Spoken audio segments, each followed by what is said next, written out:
क्या कभी आपके साथ ऐसा हुआ है कि आप थक कर चूर हैं, शरीर टूट रहा है, नींद आपकी आंखों के किनारे खड़ी है, लेकिन आपका दिमाग है कि चुप होने का नाम ही नहीं ले रहा? अंदर एक रेडियो चल रहा है जिसका स्विच आपके हाथ से खो गया है। कभी पुरानी यादें, कभी कल की चिंता, कभी किसी से हुई लड़ाई का रिप्ले, तो कभी वो बातें जो आपको बोलनी चाहिए थी पर आप बोल नहीं पाए। एक कंटिन्यूस कमेंट्री, एक ना रुकने वाला शोर। हम सब इस शोर से परेशान हैं। हम सब चाहते हैं कि बस थोड़ी देर के लिए, सिर्फ थोड़ी देर के लिए ये दिमाग शांत हो जाए। हम चिल्लाना चाहते हैं अपने ही अंदर, चुप हो जाओ। लेकिन मजेदार बात यह है, या कहूं दुख की बात यह है, कि जितना हम इस मन को चुप कराने की कोशिश करते हैं, ये उतना ही जोर से बोलने लगता है। जितना आप सोचते हैं कि मुझे ओवरथिंकिंग नहीं करनी, उतना ही आपका दिमाग और तेज भागने लगता है। ऐसा क्यों होता है? क्यों हम अपने ही दिमाग के गुलाम बन गए हैं? आज हम ओशो की नज़र से इस समस्या की जड़ तक जाएंगे, और मैं वादा करता हूं, अगर आपने इस बात को गहराई से समझ लिया, तो आज रात आपके दिमाग का शोर हमेशा के लिए बदल जाएगा। सबसे पहले हमें यह समझना होगा कि हम गलती कहाँ कर रहे हैं। बचपन से हमें सिखाया गया है कि अगर कोई चीज़ पसंद ना आए, तो उससे लड़ो, उसे रोको, उसे ठीक करो। तो जब दिमाग में बुरे विचार आते हैं या चिंता होती है, तो हम वही पुराना तरीका अपनाते हैं। हम मन से लड़ने लगते हैं, हम दिमाग को दबाने की कोशिश करते हैं, हम मंत्र पढ़ने लगते हैं, हम म्यूजिक सुनने लगते हैं, हम जबरदस्ती पॉजिटिव सोचने की एक्टिंग करते हैं। ओशो कहते हैं कि यही तो सबसे बड़ी भूल है। वो कहते हैं, you cannot fight with the mind. आप मन से लड़ नहीं सकते। क्यों? क्योंकि लड़ने के लिए भी आपको मन का ही सहारा लेना पड़ेगा। सोचिए, आप अपने ही एक हाथ से दूसरे हाथ को रोकने की कोशिश कर रहे हैं। कौन जीतेगा? कोई नहीं। बस थकान होगी, संघर्ष होगा। मन एक साए यानी शैडो की तरह है। अगर आप अपनी परछाई से लड़ने लगेंगे, उस पर तलवार चलाएंगे, तो क्या परछाई मरेगी? नहीं। आप थक कर गिर जाएंगे, लेकिन परछाई वहीं की वहीं रहेगी। मन के साथ भी यही हो रहा है। आप जितना उसे कहते हैं शांत हो जाओ, मन कहता है अच्छा, अब तो मैं और शोर मचाऊंगा। ओशो इसका एक बहुत ही खूबसूरत समाधान देते हैं। एक ऐसा रास्ता जो लड़ाई का नहीं, समझ का है। और वो रास्ता है साक्षी भाव, यानी विटनेसिंग। देखना, बस देखना। सुनने में ये बहुत आसान लगता है, शायद बहुत मामूली भी लगे, लेकिन इस देखने में एक मैजिक है। ओशो कहते हैं कि मन तभी तक शोर मचाता है जब तक आप उसमें शामिल होते हैं। जरा इस बात को गौर से समझिए। जब आपके दिमाग में गुस्सा आता है, तो आप गुस्सा देखते नहीं हैं, आप गुस्सा बन जाते हैं। आप कहते हैं, मुझे गुस्सा आ रहा है। आप जुड़ गए उस विचार से। जब दुख आता है, आप दुखी हो जाते हैं। आप हर विचार के साथ बह जाते हैं। ओशो कहते हैं, sit by the side of the road. Imagine कीजिए कि आप एक सड़क के किनारे बैठे हैं। सड़क पर ट्रैफिक चल रहा है, गाड़ियां आ रही हैं, जा रही हैं। कुछ गाड़ियां खूबसूरत हैं, कुछ पुरानी और टूटी फूटी हैं, कुछ बहुत तेज हैं, कुछ धीमी हैं। क्या आप हर गाड़ी के पीछे भागते हैं? क्या आप हर गाड़ी को रोकने की कोशिश करते हैं? नहीं। आप बस किनारे बैठे देखते रहते हैं। आप कहते हैं, ये लाल कार गई, ये नीली बस गई। आप उनसे जुड़ते नहीं हैं। आपको फर्क नहीं पड़ता कि ट्रैफिक कितना है। आपका दिमाग वही सड़क है, और विचार, थॉट्स, वो ट्रैफिक है। प्रॉब्लम यह है कि अभी आप सड़क के किनारे नहीं बैठे, आप सड़क के बीच में खड़े हैं और हर गाड़ी से टकरा रहे हैं। तो करना क्या है? मन को चुप कैसे करें? जवाब है, चुप कराने की कोशिश बंद कर दो। Let the mind chatter. दिमाग को बोलने दो, उसे रोको मत। अगर वो किसी पुरानी बात को लेकर शोर मचा रहा है, तो मचाने दो। आप बस एक स्टेप पीछे हट जाओ।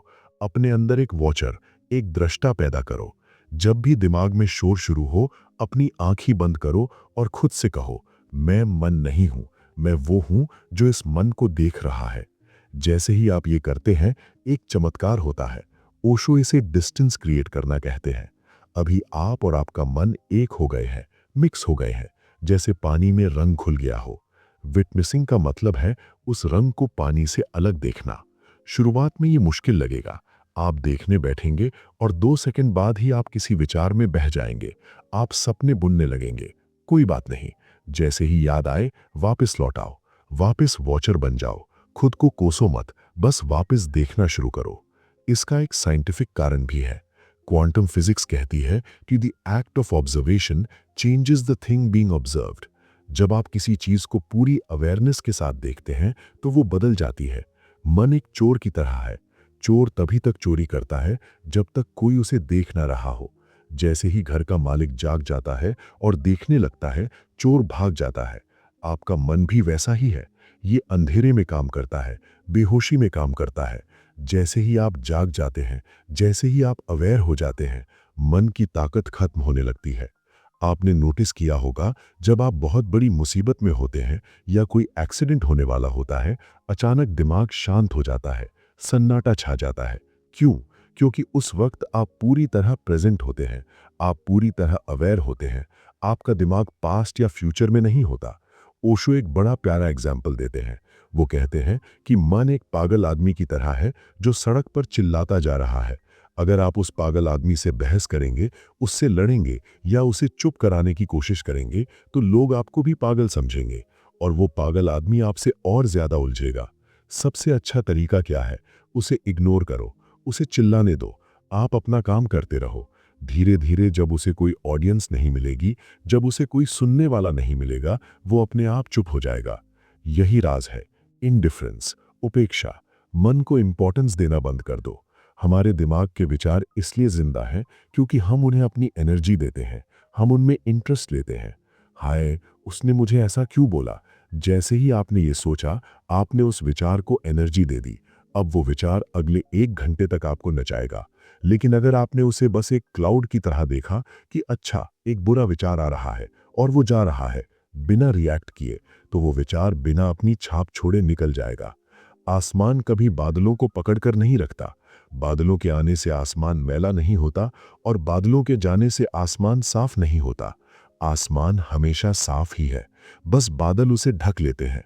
आप वो आसमान है, आप वो कॉन्शियसनेस है, विचार बस बादल है। तो अगली बार जब ओवर थिंकिंग का हमला हो, जब रातों की नींद उड़ जाए, तो लड़ना मत, लेटना और अपने दिमाग से कहना, और शोर मचाना है, मचाओ, मैं सुन रहा हूं। आप हैरान होंगे, जैसे ही आप ये परमिशन देते हैं, दिमाग थोड़ा शांत हो जाता है, क्योंकि दिमाग को विरोध से ताकत मिलती है। जब आप विरोध ही नहीं करते, तो वो बेचारा किससे लड़ेगा? ओशो कहते हैं कि ध्यान का मतलब मन को मारना नहीं है, बल्कि मन को समझना है। जब आप लगातार इस साक्षी भाव की प्रैक्टिस करते हैं, तो धीरे धीरे दो विचारों के बीच में एक गैप आना शुरू होता है। एक विचार गया, दूसरा अभी आया नहीं। बीच में जो वो एक पल का सन्नाटा है, वही ध्यान है, वही शांति है, वही भगवान है। शुरू में ये गैप बहुत छोटा होगा, शायद 1 सेकंड का, लेकिन जैसे जैसे आपकी अवेयरनेस बढ़ेगी, ये गैप बढ़ता जाएगा और एक दिन ऐसा आएगा जब आप चाहेंगे तब दिमाग यूज करेंगे और जब नहीं चाहेंगे तो उसे स्विच ऑफ करके रख देंगे। तब दिमाग आपका मालिक नहीं, आपका सेवक होगा। और दिमाग एक बहुत अच्छा सर्वेंट है, पर बहुत बुरा मालिक है। इसीलिए भागो मत, रोको मत, लड़ो मत, बस देखो।